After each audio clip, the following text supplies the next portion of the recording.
হ্যাঁ সাবু, আজকে কি করো? আজকে হচ্ছে তিহারি রান্না করবো গরুর মাংস দিয়ে। এখন আমি বেরেস্তা করবো। এখন হচ্ছে আমি তেল দিয়ে দিলাম। এখন আমি পেঁয়াজগুলো দিয়ে দিব বেরেস্তা করার জন্য।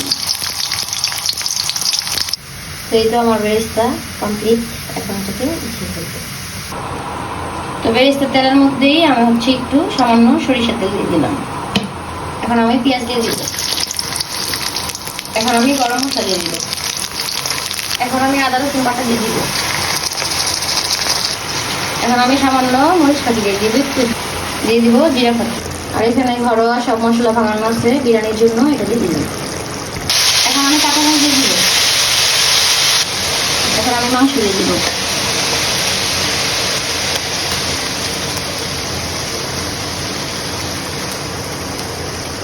এখন আমি টক দই দিয়ে দিব। টক দইটা আমি সুন্দরভাবে আর একটু দুধ দিয়ে একটু পাতলা করে নিয়েছিলাম। এখন আমি বেরেস্তা দিয়ে দিব। এখন কিছু বেরেস্তা দিলাম আর পরে কিছু বেরেস্তা দিব। তো মাংসটা কষানো হয়ে গেছে। এখন আমি চাল দিয়ে দিব।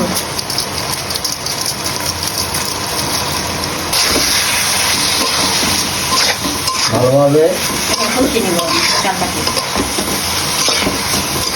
এখন আমি পানি দিয়ে দিলাম। এই তো আমার তেহারিটি রান্না শেষ, সুন্দর ঝরঝরা হয়েছে তেহারিটি। এখন আমি আমার জামাইকে এটা খেতে দিব।